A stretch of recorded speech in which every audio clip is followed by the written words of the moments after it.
Your 30s are when life decides to throw everything at you all at once. One minute, you're celebrating finally getting a salary that actually feels real. The next minute, you're staring at a mortgage application, wondering how anyone affords to be a functioning adult. Your bank account is getting pulled in 17 different directions simultaneously. Kids, down payments, retirement, student loans that somehow still exist. And somewhere in the middle of all that, you're supposed to keep your sanity intact and maybe even enjoy yourself occasionally. Here's what nobody actually warns you about your 30s. Everyone talks about your 20s like that's the decade to figure things out. But your 30s? That's when you realize you needed to have already figured it out. The financial decisions you make this decade will either set you up for a genuinely comfortable future or leave you scrambling to catch up for the next 30 years. And the brutal truth is that the gap between people who get this right and people who get it wrong doesn't come down to income. It comes down to decisions. Consistent, boring, unglamorous decisions made week after week, year after year. My name is Cash Ethan. I help regular people understand how to build real wealth without losing their minds in the process. If you're tired of feeling like your money disappears faster than you earn it, subscribe and stick around. Today we're going through the 10 financial milestones you need to hit before you turn 40. Real numbers, real strategies, and the honest context most financial content conveniently leaves out. Before we start, I'm not here to make you feel bad about where you are right now. Maybe you're crushing some of these already. Maybe you're looking at your bank balance, wondering if you should just become a dog walker instead. Either way, these aren't judgment calls. They're a roadmap for one of the most financially overwhelming decades most people ever experience, and a guide to coming out the other side in genuinely good shape. Milestone 1. Eliminate all consumer debt. Every single dollar of it, zero. Credit cards, car payments, student loans, that furniture financing from 2022 you're somehow still paying off. All of it gone. The only exception is your mortgage.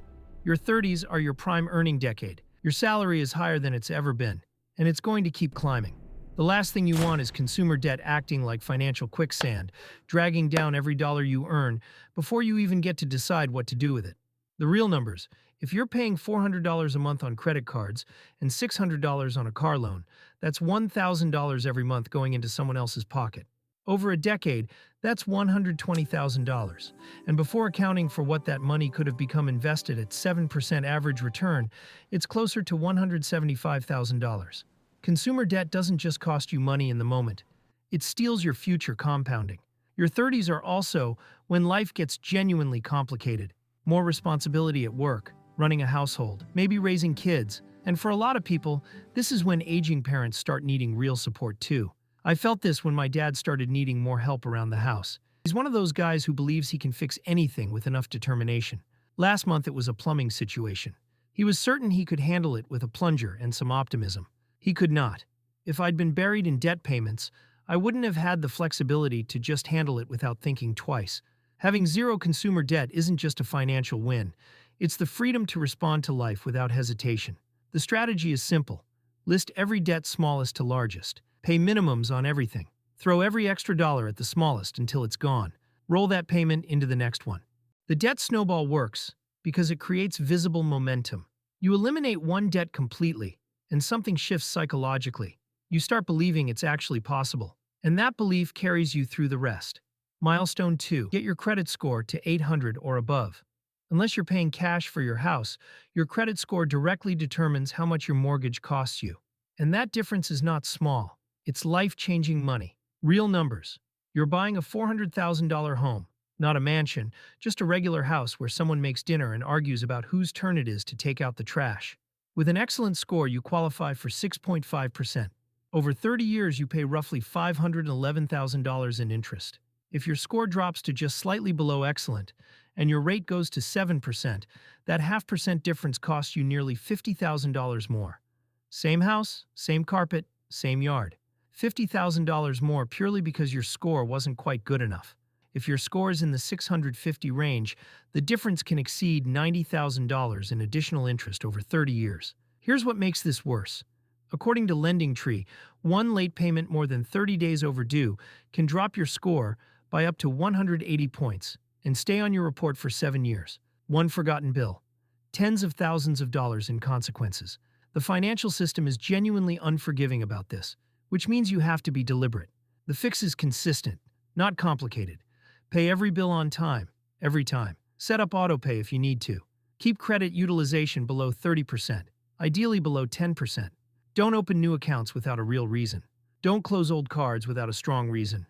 History length matters. And check your credit report regularly. Errors are more common than people realize, and fixing one can meaningfully move your score. Milestone 3. Build a comprehensive financial plan for the next 30 years. Your 30s are when multiple financial priorities hit simultaneously for the first time. Retirement, mortgage, debt payoff, emergency fund, college savings, insurance, taxes, all at once. Without a plan connecting all of these, you're playing financial whack-a-mole. You knock one problem down and three others pop up, and you never feel like you're actually making progress. A real plan has 4 core components. Your actual monthly budget, not aspirational, real. A retirement projection showing whether you're on track or behind and by how much. A tax strategy, traditional pre-tax accounts, Roth post-tax, or both, depending on your situation. And basic protection, life insurance if people depend on your income, disability insurance, which most people chronically underestimate, and the right coverage levels across the board. Most people nail 1 or 2 of these and completely ignore the others. The goal is all 4 working together. If your situation has a lot of moving parts, multiple income streams, stock options, complex family dynamics, a fee-only financial planner is worth the cost. Fee-only means they charge you directly, not through commissions on products they sell you. That distinction matters enormously. Milestone 4. Build a bulletproof emergency fund. In your 20s, 3 to 6 months of expenses was enough. In your 30s, think 6 to 12 months. More if your income varies or you're self-employed. Why? Because your potential emergencies just got dramatically more expensive. Water heater, $3,000. Emergency dental work, $2,000. Roof repair, $10,000. These don't ask permission. They arrive whenever they want, and they always seem to arrive at the worst possible moment. And then there's the good kind of emergency. An investment opportunity that requires quick action, a business idea that just needs some capital, a negotiation where you can walk away without blinking because you have the cushion to do it. A fully stocked emergency fund changes your relationship with money in ways that are hard to fully appreciate until you have it.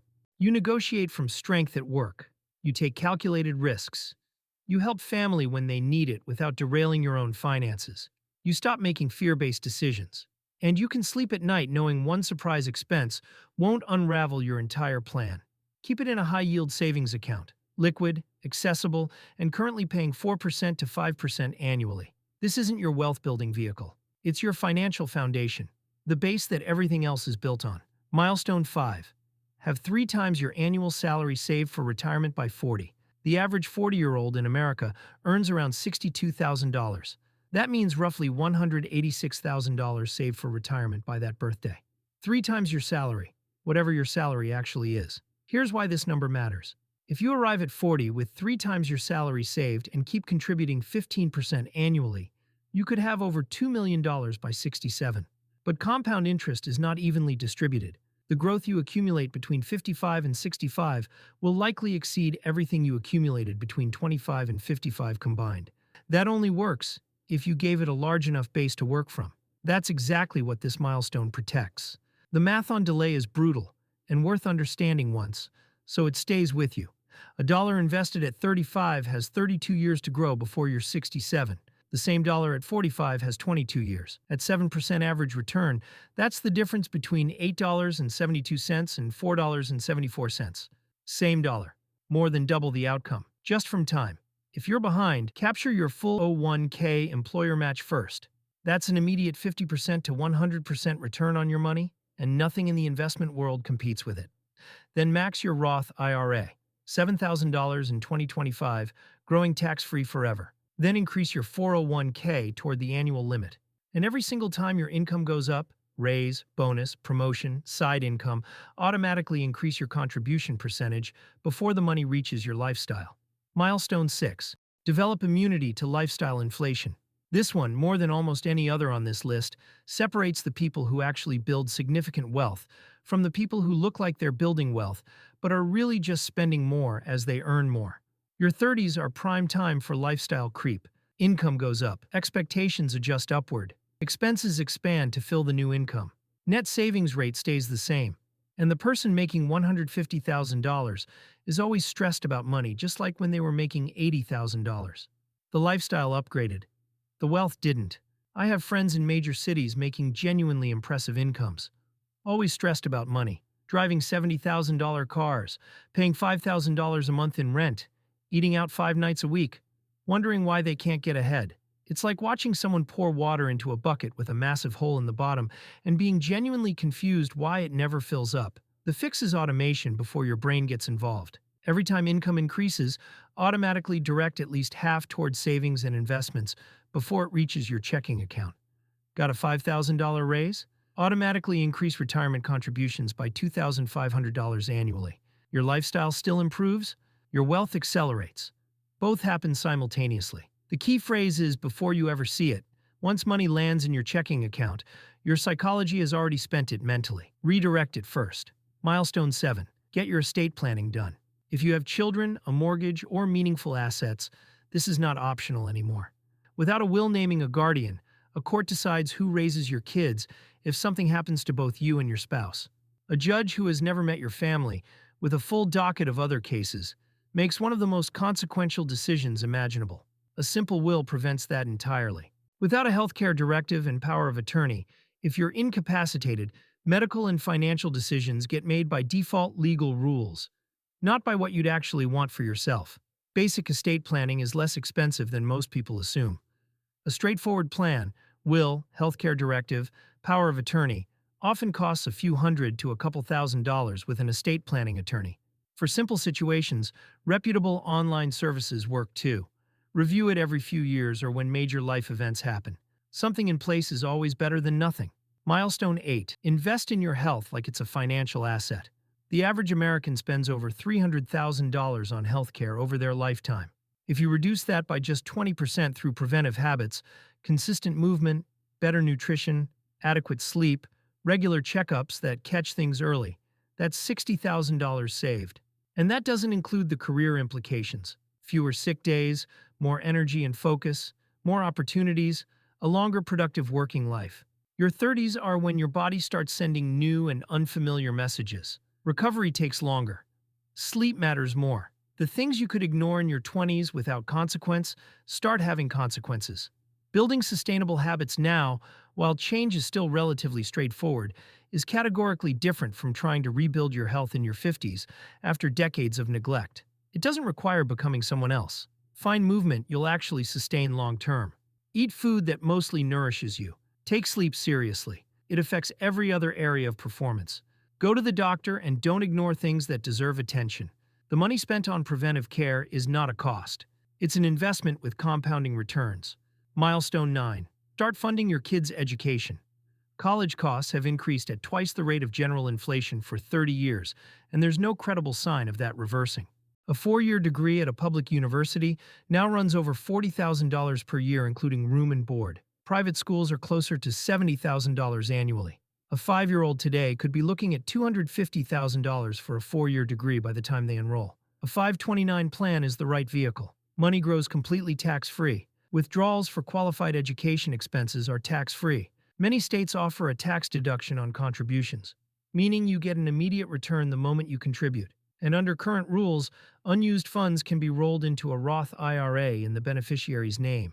The flexibility has improved significantly in recent years. Even $100 a month started when your child is young gives that money 15 to 18 years to compound. At 6% average return, $100 a month for 18 years becomes roughly $38,000. Not everything, but a meaningful head start that required nothing more than consistency and starting early. Milestone 10. Build genuine financial confidence, not a specific dollar amount in your accounts.